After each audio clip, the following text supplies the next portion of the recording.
Hey everyone, and welcome to another deep dive. You know how much we love to dig into fascinating topics, and today is no exception.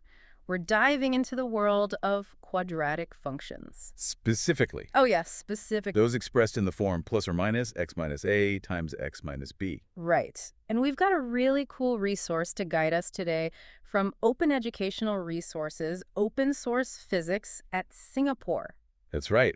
And they actually use this really neat interactive model to illustrate the concepts. Interactive learning. I'm all about that. I always say if I can play with it, I can understand it way better.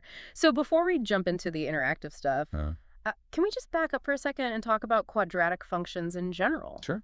Why are they such a big deal? Well, quadratic functions, they're not just some abstract equations you find in textbooks. Yeah. They actually describe so many real-world phenomena. Like, think about the motion of projectiles, like a ball being thrown, Oh, yeah. the shape of bridges, and Yeah. even how light behaves in certain situations. So they're everywhere. Yeah, and this specific form that we're looking at, the plus or minus x minus a times x minus b, Yeah.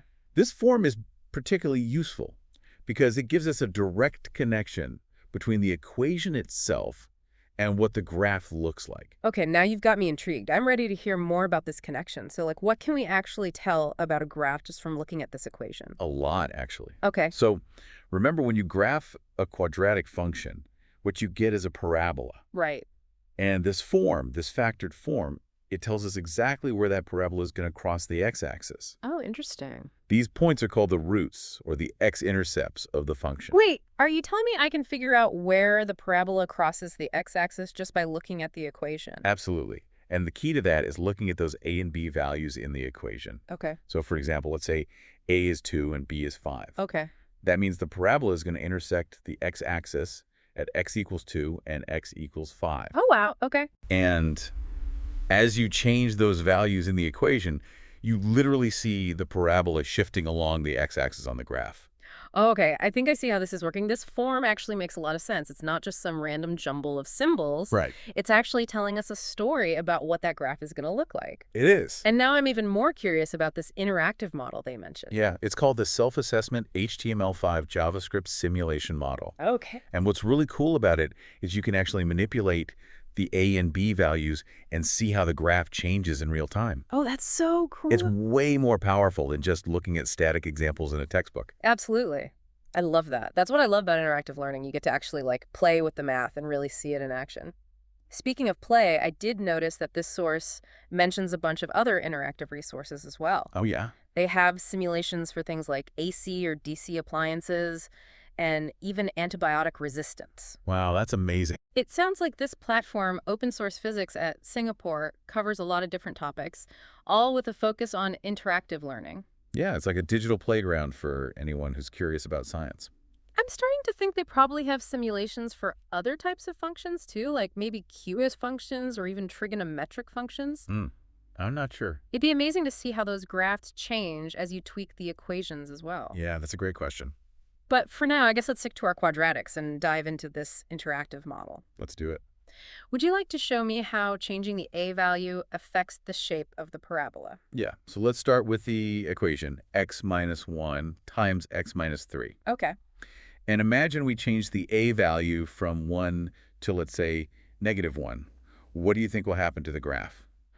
Well, if a is all about where the parabola crosses the x-axis, I'm thinking maybe changing it to -1 would shift the whole graph to the left. Okay, But I'm really curious to see what the simulator shows us. let's take a look. Wow. Okay, that's so cool. Pretty neat, huh? The simulator actually flipped the parabola upside down when you changed the a to a negative. It did. I never would guess that just changing the sign could have such a big impact on the graph's shape. Yeah, it really shows how powerful that one little sign can be. I know, it's a really cool visual. It really highlights this fundamental property of quadratic functions. When a is positive, the parabola opens upwards, kind of like a smile. Okay. But when a is negative, it flips and opens downwards, more like a frown. I love that analogy. It's a good one. So, okay, A makes it smile or frown, so does B affect the shape in a similar way? Well, B also affects the graph, but it does it differently. Oh, okay. So while A controls the direction and the width of the parabola, Uh-huh. actually shifts the whole thing horizontally along the x-axis.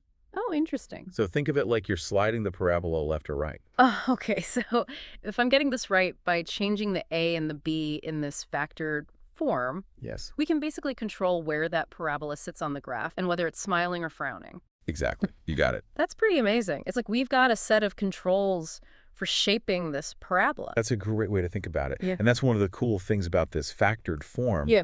It gives us this really direct control over these key features of the graph. I like it. Of course, there are other forms of quadratic equations too, Right. each with its own advantages and disadvantages. But Yeah. this one is particularly handy for understanding that connection between the equation and the graph, Yeah. especially when you've got tools like this interactive simulator to play with. That's so true. Speaking of the simulator, I am curious about something. Okay. We've been focusing a lot on the x-intercepts, Right. but a parabola also has that highest or lowest point, right?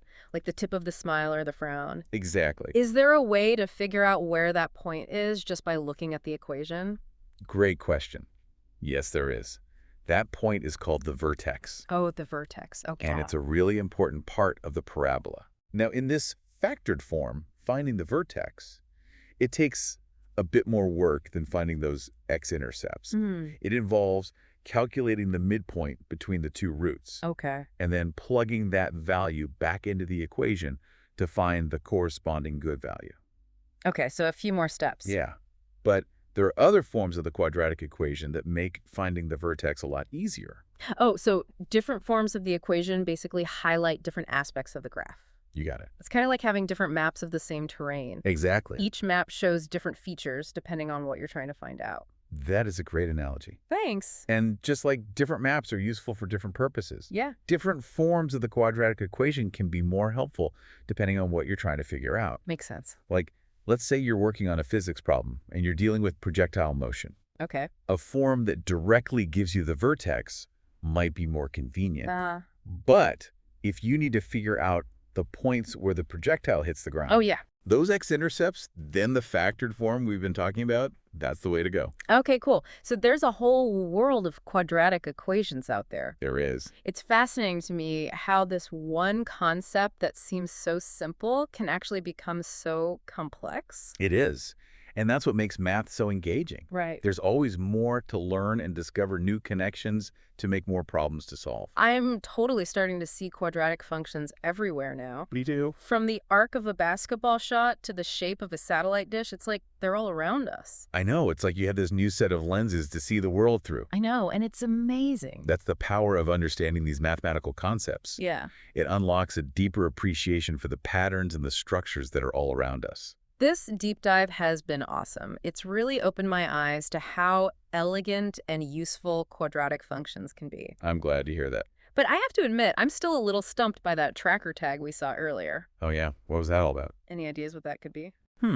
I'm not sure. It seems like it's a popular resource on this platform, It does. but we don't really have any clues from the web page. It's like a breadcrumb trail leading us deeper into the mysteries. I like that. Maybe it's some kind of motion tracking software. Like something that lets you analyze the trajectory of objects in real time That would be amazing. and then model their motion using quadratic functions. It would fit with the interactive learning theme Yeah, and the focus on real-world applications. that's a good theory. Or maybe it's a tool for analyzing data from the other simulations on the platform. Right. We saw that they have simulations for tons of topics, everything from electrical circuits to antibiotic resistance. This tracker mystery just adds a whole other layer to our deep dive. It does. I'm thinking we might need a whole other episode just dedicated to cracking the tracker code. I'm in. But before we go too far down the rabbit hole with our conspiracy theories, Right. let's come back to the main point of our deep dive today. Would you agree the key takeaway here is the power of interactive learning? Oh, absolutely. I think being able to manipulate those variables and see the results right there on the graph, Yeah, it just brings a level of understanding that reading about it can't match. that's so true. It's like the difference between reading about a place and actually going there yourself. Right. You get a much more intuitive grasp when you can actually interact with it directly. I agree completely. And it's not just about math, is it? No, not at all. This kind of approach can apply to any kind of learning, from programming to history to art. Absolutely. It's all about being actively engaged with the material. You got it. And that's what being a lifelong learner is all about, right? Absolutely. There's always something new to learn, Always. some new challenge to take on, and a new way to look at the world around us. Couldn't agree more. But before we get too philosophical, let's wrap up our quadratic functions deep dive with a challenge for our listeners. Love it. I think it's a great way to encourage them to put what they've learned into practice. Yeah. So how about this? We've talked about how quadratic functions show up in the shapes of bridges, Right. satellite dishes, even the paths of projectiles. I challenge our listeners to find another example of a real-world object or phenomenon that can be described using a quadratic function. Oh, that's a great challenge. It's like a scavenger hunt for parabolas. I love it. I bet our listeners will come up with some really creative examples. For sure. And who knows, maybe they'll even discover some totally new applications for this mathematical concept. The possibilities are endless. That's the beauty of knowledge. It just Right. keeps growing and evolving as we explore and share it with each other. Well said. So until our next deep dive, keep those minds curious, keep your eyes peeled for parabolas, I will. and keep on learning. Always. So there you have it, folks. Another deep dive complete. That's right. We've explored the world of quadratic functions. We really dug deep into how these equations work. And I think we all see the power they have to describe the world around us. I mean, from the arcs of projectiles to the shapes of bridges, quadratic functions are everywhere. Once you know what to look for. Exactly. And this is just one type of function. Yeah. There's a whole universe of math concepts out there just waiting to be explored. So much to learn. So keep those minds curious. Absolutely. Keep experimenting and keep diving deep into the wonders of math. Until next time, happy learning, everyone.